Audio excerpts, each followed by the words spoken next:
Hello everybody and welcome back down the creek. Today's video we're going to be going over fishing line and everything about it. If you like fishing videos, tips and trick videos like this one, and gear reviews, then you're in the right place. So I suggest you go check out the rest of my channel. I'm sure you'll find something there that you'll like. And make sure you hit that subscribe button. Our goal this year is 500 subscribers, and if we reach our goal of 500 subscribers by 2021, I'm going to give out the location of one of my top secret fishing spots in Southeast Michigan. You guys help me find the viewers, I'll help you guys find the fish. You will actually be able to go to this spot with the information I give you and catch fish. I want to say guaranteed, but we all know that fishing is never guaranteed, but it's a really good spot and I have a whole lot of luck. Let's get into the video.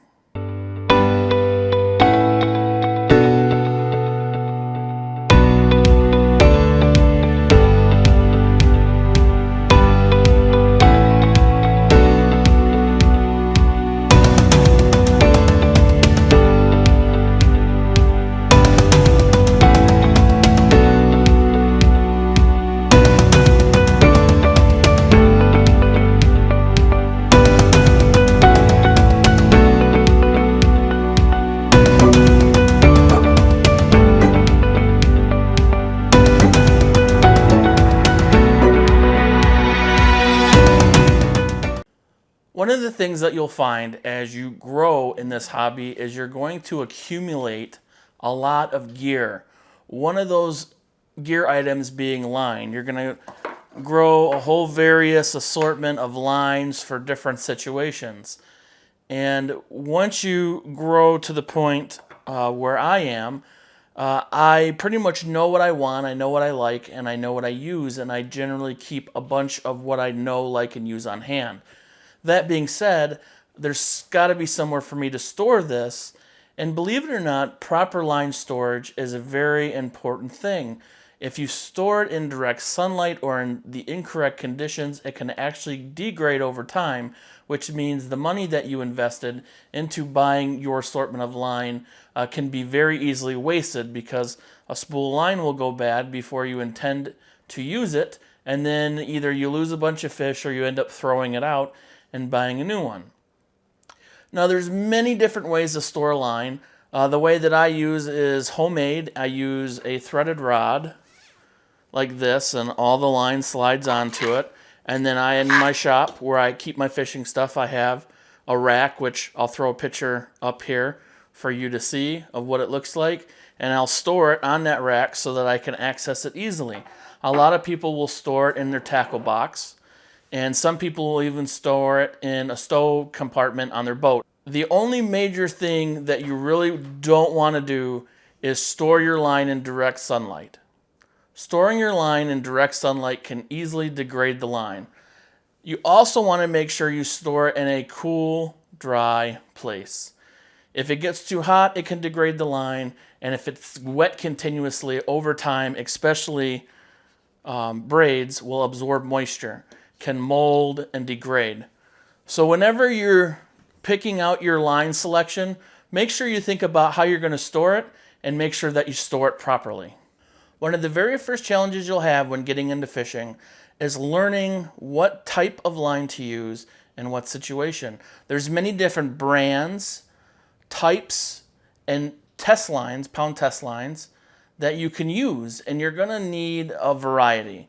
I have, let's see, 1, 2, 3, 4, 5, 6, 7, 8, 9, 10, 11. And with these 11 types, I can pretty much do any type of fishing that I would want to do in my area. This is my go-to setup. Let's talk about each individual type of line. So you have your braids, your fluorocarbons, and your monos. Those are your three main types. They have some hybrids, but generally those are your three main types. So braid. Braid is good if you need a line with low to minimum stretch. It also is a floating line, so if you need a floating presentation, braid is a good line to go with. It's also incredibly strong. It has high tensile strength, and because it's braided line, the diameter of the line for an 8-pound test braid is actually smaller than an 8-pound test mono, so you can improve your casting distance as well. There are other types of line you have is fluorocarbon. Now, I don't use a whole lot of fluorocarbon personally, but I do have some because fluorocarbon for me is good for leader line because it's invisible in water. However, whenever you're tying fluorocarbon, you have to make sure you use an improved style knot because sometimes if you use the wrong knot, the knot will actually cut the line as you tie it. So it's very important to understand the proper way to use this line. But when you're using fluorocarbon, if you say are fishing for a fish that is line shy, then you can put a liter of fluorocarbon off of your preferred type of line and it will become invisible in the water. So that has its place. Here's my workhorse right here, which is monofilament. I use monofilament about 90% of the time because of the type of fishing I do. I do a lot of bank fishing, I do a lot of river fishing, I don't fish in a lot of deep water. So monofilament is what I use myself most of the time. And actually this line right here is my workhorse line. It's Cajun Red 8-pound test by Zebco. I love this line. If you're looking for a good, solid, all-around, all-purpose line and you catch the type of fish that I catch here on my channel, then your line right here, this Cajun Red, is going to be a good option for you. But it doesn't fix everything. I do have other monofilaments. So if I'm using a pre-snelled hook, which is what I use most of the time, you know, you have that snell line that's tied to the hook, and it's whatever they use. But say I have a circle hook or a baitcaster hook that I want to snell myself, then I use the Suffix Elite. And I use I think this is a 14-pound test. Yep, this is a 14-pound test. And I found that this is really good line to tie my own rigs and leaders. I also have some Stren 8-pound tests because Stren line is just an outstanding line. I've had a lot of good experience with it. 8-pound test is, like I said, my go-to pound test. And I also have Stren Original High Vis 14-pound test. Now, this is the type of line that I use when I'm fishing for big fish, like large carp, large catfish, salmon, and steelhead. So I do use the orange color. It's hard to find. This stuff is awesome. I've caught lots of 20-pound salmon on this easy, even though it's 14-pound test. You don't have to have the 30-pound test line to catch as long as you know what you're doing and you adjust your drag correctly. I use this pretty much on my heavy-duty rods, and it does great for me. So when you get started in fishing, you kind of have to do some trial and error to figure out which type of line, which brands, and what really works for you and your style of fishing. Now let's talk about spooling line or adding line to your reel. There's really not a wrong way to do this. Some people will tell you, oh, you got to put it on a certain way, but I find that there's ways around line twist that don't require rocket science to put on your line. Now, the majority of the line that I use is monofilament. So if I'm going to be rigging this up with monofilament, I used to just use the method where, because I use the rod, I just pull some off and then I use my finger for tension because you want to put it on under tension and you reel it off the reel. You have some tangles and it's not as nice. Recently, I did a video on a piece of equipment that Plasano sent me. It was a reel spooler, and this is it right here. And I found that this does an absolutely great job of quickly and easily spooling my reels. So I suggest that you check that video out if you're interested in that. I'll lay a card in right here. But when you're stringing up your reels for your line, there's a couple different things and products you can buy. One of the products I use whenever I'm putting new line on a reel is this Reel Magic. I find that it helps with your line twist, it helps with your line memory, it helps you cast farther, it doesn't interfere with fish wanting to bite your hook, it doesn't put unpleasant smells in the water. And all around, I've had a good experience with it. It's not that expensive, but if you're the type of person that doesn't have extra money to spend on these things, don't worry, you can spool up your mono, and if you're worried about line twist or line memory, because when you spool a reel, it's off of something like this, it's going to remember this memory, and when you put it on here, it's going to change. The easiest thing to do is to take the spool itself off the reel and run it under hot water with the new line on, and that will help change the line memory of the mono to the reel you just put it on. Now let's talk about spooling fluorocarbon. Fluorocarbon generally is a very expensive line, so I suggest you put on a backer and you use that backer.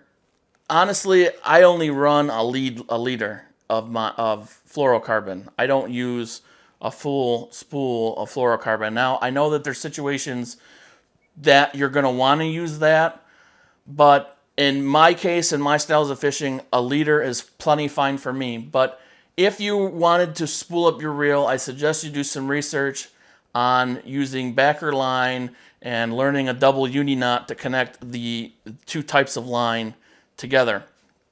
A lot of times, guys will put some monofilament on the backside because it's cheaper, and then go the line that they're fishing with, like the last 200 or 300 yards will be the higher quality line, and that goes for braid as well.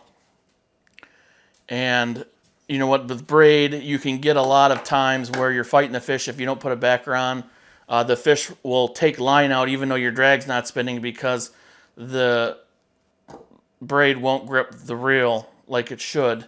I've heard that there's ways you can tie it on there where that won't happen, but in my experience, I found that backer is the way to go with these.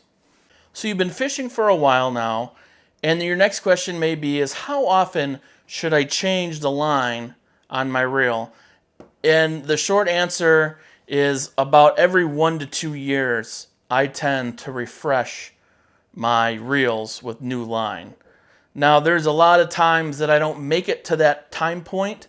Either I used that reel an extensive amount, or the line had some adverse conditions where maybe I sat it somewhere it was in the sun and it degraded. For the most part, I would say every 1 to 2 years. Just about every year, I fish about 100 days a year, if not more, because I have very easy access to fishing.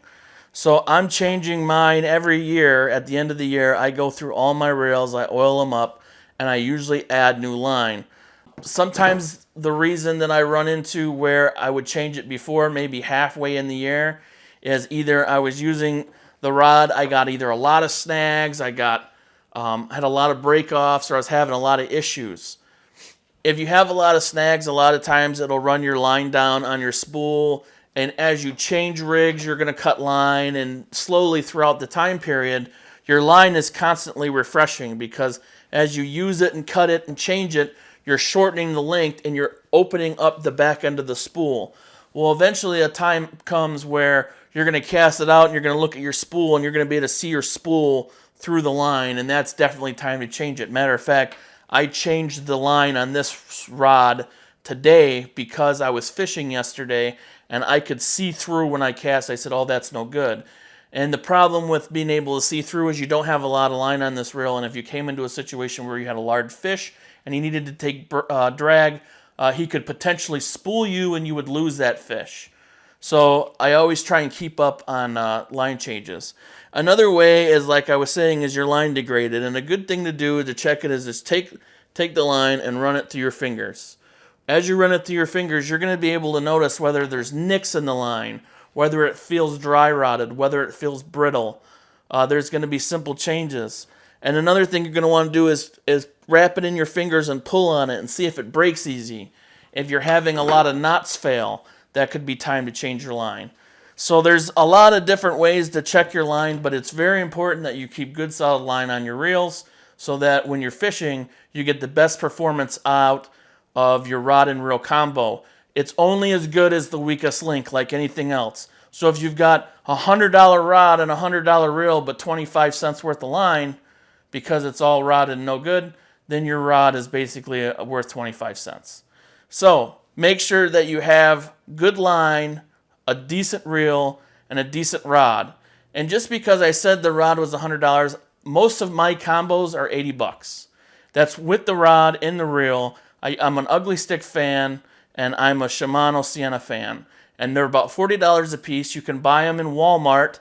The Shimano Siennas I get from my local bait shop because I like to support them when I can, because if you don't support those local bait shops, they go away. So I always try and buy my reels from them when they have them, but I'm very particular because I like the high quality performance with the Shimano Sienna, but at a good price. So that's why I buy that. I've gotten a little off topic.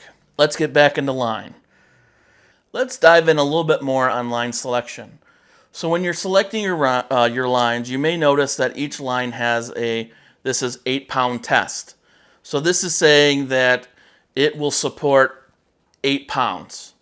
So that's how you read that. So when you're selecting your line, you need to know, okay, so the average size fish that I'm catching is going to be about 8 pounds. Now, just because this is 8-pound test doesn't mean I can't bring in a 20-pound fish on 8-pound test. You absolutely can if you have your drag set right and if you play the fish correctly. So just because you have 8-pound test doesn't limit you to catching only 8-pound fish. You can catch actually fairly sizable fish on 8-pound test. And if you look back through some of my videos, I easily have 10 to 15-pound catfish, maybe even a little more. I never had a scale before to weigh, which I do have now. I've added to the channel, so hopefully this year if I catch some lunkers, we'll be able to get some weights. But whenever you're selecting your line, you're going to want to look at your situation. If you're fishing in weeds or a place where there's lots of snags, you may want a heavier pound test to potentially muscle something out of the weeds or, you know, get something off the bottom without it breaking. So you're going to want to select a correct pound test. And then, as we said, there's 3 major types of line. There's your monos, your fluoros, and your braids.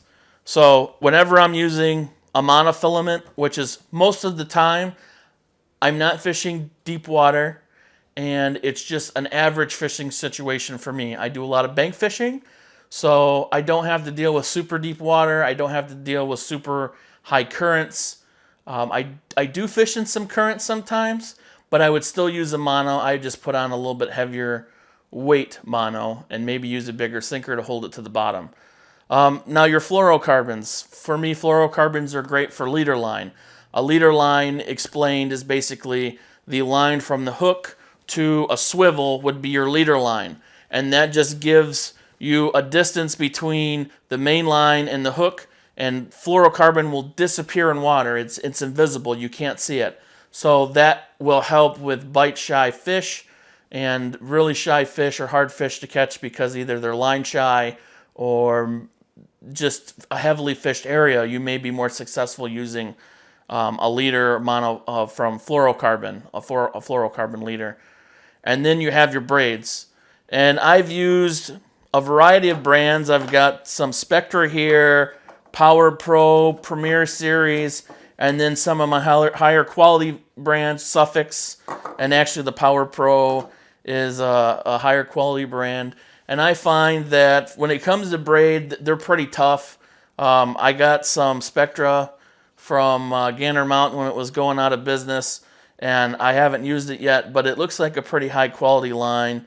Another way to tell, because you know braid is weaved line, you can tell when this stuff goes bad because when you feel down, you may not tell nicks or whatever, but when it gets discolored. So you want to take a look at that color there, and if it fades, generally that means it's time to change it, or if it looks dry rotted, it's time to change it. So I use a bunch of different kinds, and usually when I'm using braid, I'm fishing Lake Erie, I'm jigging, vertical jigging for perch or walleye. When I'm using fluorocarbon, I'm usually using it as a leader line off of my mono for steelhead. Steelhead are real hook shy fish, so you've got to have a decent leader. Floating it off like a bobber, I'll use my fluorocarbons, and then my workhorse is going to be my monofilaments. Well, guys, in the attempt to try and keep this as interesting as possible, even though it's all about line, I really hope that you got some valuable information from my description here. If you have any questions that maybe I didn't cover, please leave it down in the comments. I'll try and answer whatever questions you leave to try and help you in your journey of becoming a better fisherman or becoming a new fisherman. If you're new to the sport, get out there and enjoy yourself. And if you're a seasoned vet and you just wanted to see what I had to say, Hey, if you know something or you think that I left something out that's important, leave it down in the comments. My channel is about spreading my knowledge and helping people be successful in the sport. I love this sport. It's really deep down in my heart. It's something that I've been doing since I was a youngster, and I want to encourage others to get out there and enjoy this wonderful sport that I've so fell in love with. So thanks for watching to the end, guys. Remember, subscribe to the channel, share this video, get the word out there about On the Creek. If we hit those subscribers, I'm going to be giving out that fishing spot, and you guys will not be disappointed. It's going to be a great video to show that spot to you guys and let you guys go fishing there in your free time. So, thanks for watching On the Creek, guys, and remember, get out and live. We'll catch you next time.